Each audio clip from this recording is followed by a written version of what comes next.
Hi guys! Magandang gabi!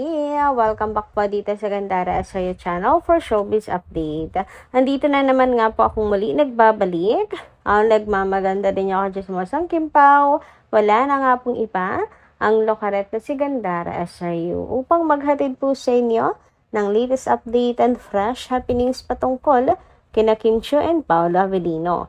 And para nga sa gabing ito, ang tatalakayin natin at pag-uusapan ay meron pong kinalaman dito sa mga kaganapan kina Kim and Paolo na kung saan may isa pong OFW na nakapagpatunay na ang Kim Pao ay nagdi-date po sa Paris. So ayan, gulat nga po siya at napadaan ang Kim Pao. Pero bago po ang lahat, sa mga di pa nakaka-subscribe sa ating channel, maaari lamang na pindutin po ninyo ang subscribe button at notification bell natin na nariyan po sa ibaba upang kayo ay maging updated at ma-notify tuwing may bago tayong chika at balita hinggil sa Kim Pao. Basta mga balita na may kinalaman kina Kim Chiu and Paolo Avellino, sagot na po natin yan. And darito naman ang ilan po sa mga nais nating pasalamatan ng mga ka-KP po natin sa pagsuporta parati po at pag-aabang na atin pong mga daily updates. And bilang pasasalamat, may ilan po tayo mga napiling basahing comment para sa gabing ito. And ang first commenter nga natin ay si Ma'am Day Magiyat. Shoutout Miss Day at magandang gabi sa inyo. Sabi niya rito, gandang hapon Gandara. Una sa lahat, gusto ko munang humingi ng patawad sa iyo kasi gusto ko munang magmaldita ng konti. Grabe naman sa paghingi ng tawad, Ma'am Day Magiyat. Sige lang po, maglabas lang po kayo ng inyong saloobin. Ang comment section naman ay para po talaga yan sa inyo pong mga saloobin, Miss Day Magiyat. So ayan, sabi nga niya, ganito lang ang gusto ko, ganito lang. Gusto ko lang ipaalala Gandara. Di ba si Paolo noon, bukang bibig niya si Kim, na si Kim ang crush niya? May boyfriend pa noon si Kim. Yung dalawang manloloko. Unang naghiwalay tapos hindi siya nakaporma agad kasi sumingit agad yung hambog. Number 2. Or sumingit agad yung hambog. Number 2 or pangalawa, sabi ni Paolo, naghintay daw siya ng 14 years dahil may isa pang natira. So after 11 years, naghiwalay din. Sa linlang, nasa linlang na tayo. Nagpakitang gilas ang Paolo, binakura na niya. Eto na, ang malditang ako. Hindi kaya itong Paolo meron ding nabubuong pagkagusto dito ngayon? Sabi may BF ang girl. Hindi kaya dito naman siya mag-abang na magkahiwalay ang magjowa dahil sabi ilang beses na rin daw nagkasama sa mga projects. Baka itong gigulong ito ang nag-aabang na naman. Parang itong si Gigulo, mahilig talagang mag-abang. Parang challenge sa kanya yung ganyan na kaya niyang magpaibig ng mga iniiwan ng mga manloloko lalaki. Sabi nga sa isang blind item na isang aktor daw na poging-pogi sa sarili. Hindi ko sinasabing siya yun. Sabi ko naman sa iyo Gandara, magmamaldita muna ako. Pero hindi ka naman galit. Love you Gandara. Kim, laging mag-iingat ka. Marami kaming nagmamahal sa'yo. Alam ko naman na pinag-iingat nyo lang po si Kimi. Pero tatawa ko doon sa inyo pong mga nakikita na mga kasi ang layo ang layo na ng narating ninyo, Ma'am Day Magiyat, Well, ako, tingin ko naman po dito, malabo po. Kasi, yung iba kasi yung kiss kay Kim, sabihin na po natin na si Paolo ay nag-abang talaga kay Chinita Princess at Tag-Intay. Pero open po siya na may gusto siya kay Kim Chiu. Dito po kinadin wala pong sinasabi si Pao kaya magkaibang magkaiba. Walang sinasabi si Pao na gusto niya si Nadine, na may crush siya kay Nadine, na nagagandahan siya kay Nadine, or pangarap niyang makatrabaho si Nadine.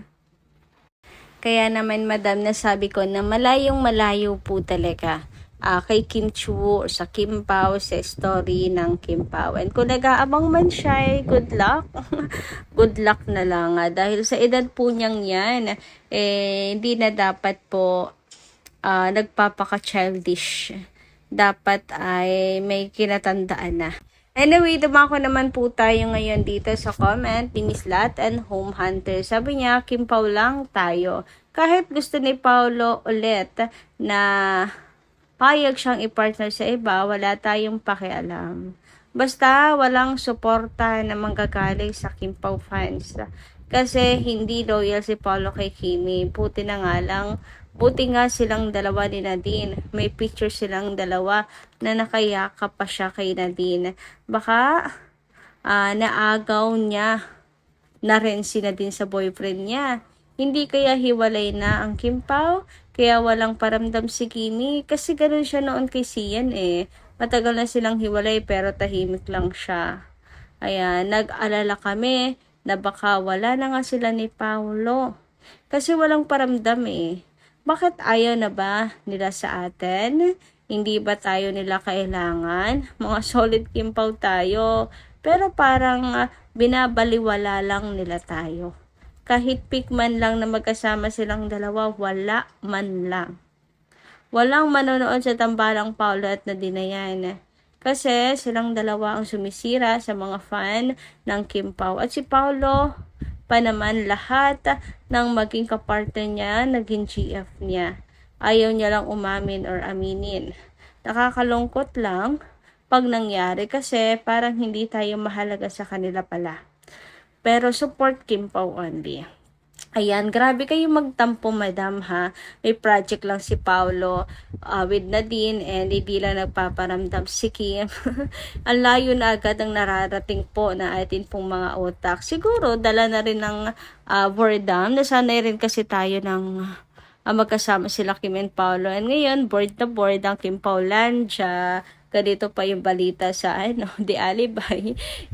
Kung ano-ano tuloy nasa isip ng Kim Paolandia. Pero magbabago po yan once na magparamdam na sila Kim and Paolo. Pero ngayon pa lang sinasabi ko sa inyo, relax lang po ha. Hinga ng malalim. Wala pong katotohanan sa lahat ng mga nai-imagine po ninyo. Sa lahat ng nabasa natin ngayon, wala po yung katotohanan. Relax lang, solid Kim Pao. Kaya naman Kim and Paolo, nako nababaliw na ang Kim Paolandia, kakaisip, magparamdam na kayo. Anyway, sabi naman ni Miss Feli Regondon, ganda regod iyab, sana huwag na lang pag-usapan ang Nadine at wag naman natin itaw si Paolo. Hindi niya kasalanan yung project na ngayon lang na shoot, kasalanan ng Viva. Gustong sumakay sa kasikatan ng KP. Sa iba dyan, kung ayaw nyo kay Paolo, huwag kayo mag-comment na makakasakit sa kalooban ni Pao. Kung ayaw nyo na sa Kim Pao, umalis na kayo. Huwag kayong sumali dito. Ready kami. So, suporta sa KP. Kim Pao forever. And ayun na nga. Wag na lang pong, kasi, minahal din naman natin ang Kim Pao. I mean, minsan po tayo magkakasama. So, kung ganyan na nagagalit kayo kay Pao, na lang sigurong magsabi ng negative. Kasi parang di naman tayo magkakasama niyan before, di ba? At sinasaktan niyo rin ang damdamin ni Paolo. Totoo, hindi niya yun kasalanan. Kasalanan ng Viva. Di ba? Tapos na kasi yung contract Nagka-pandemic pa. Wala tayong magagawa doon. Anyway, dumako naman po tayo ngayon at pag-usapan ng mga nasagap nating balita para po sa gabing ito. And eto nga po muna, anahin nating pag-usapan ang tungkol po dito sa update ni Paolo Avellino. Diba? Sabi ko naman sa inyo mga kakipi. Si Paolo Avellino ang masipag ngayon update. Si Kim Chu talagang sobrang tahimik. Napaisip tuloy ako sa pagiging tahimik ni Kimi. Baka nga may problema o kaya ay sadyang natutulong si Kim na wag po masyadong mag-post na muna sa social media. Sana naman wala pong problema si Kimi or wala silang problema ang dalawa ni Paolo. Anyway, speaking of post ni Paolo Avellino, may napansin nga ang mga Kim Pao fans dito. Ayan, kung hindi po malikot ang inyong mga mata at matalas ang inyong mga mata, wala lang tong post na to ni Paolo Pero since alam niya naman ang Kim Paulansya, para po may mga third eye, even maliliit na detalye nakikita nila. Kaya eto, meron po silang napansin. Kung inyo nga po i-zoom at ikakrap, abay dalawa po ang wine glass. Ayan isa doon sa likod, maliit lang at saka lang po yung kita. Pero wag ka napansin pa lang yan ng Kim Paulansya and for sure may meaning. Sining kasama ni Paolo Avellino? Bakit dalawa ang wine glass? Bakit ganyan? Anong meron? Sino ang kasama? Syempre, bilang dilulong Kim Pao, si Kim Chiu. Ang Kim Pao po ay magkasama. Diba? Yan ang resibo. Dalawa ang wine glass. Nakikita nyo naman. Di naman siguro kayo balag. Yan ang resibo. Papatunay na may kasama si Paolo Avellino. Speaking of kasama, meron pong tayo nasagap again na balita mula po kay Kim Pao Green Heart Unity na isa pong OFW. Nagpatunay na magkasama ang Kim Pao. Ayan, sabi nga niya dito, thank you so much sa info. OFW in Paris. Confirm talaga, together in Paris. So, ayan. Ito po yung i-share niya na screenshot ng palitan po ng comments or ng kanilang conversation.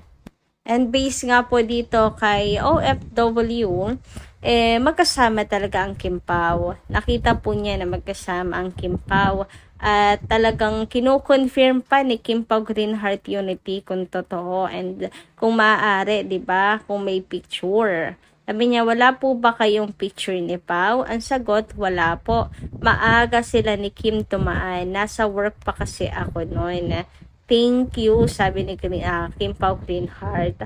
Ang saya naman. Sayang lang at nasa work pa po siya nung panahon na yon. Pero kung wala, for sure na picturean po niya sila Kim and Paolo. Iba rin talaga, mas maganda talaga kapag sa abroad nagbabakasyon ang Kim Pao. Walang masyadong istorbo kasi wala naman pong masyadong tudumog po sa kanila. I mean, marami po silang fans din sa Paris. Subalit, mas marespeto, mas may respect po sa privacy yung mga nasa ibang bansa po.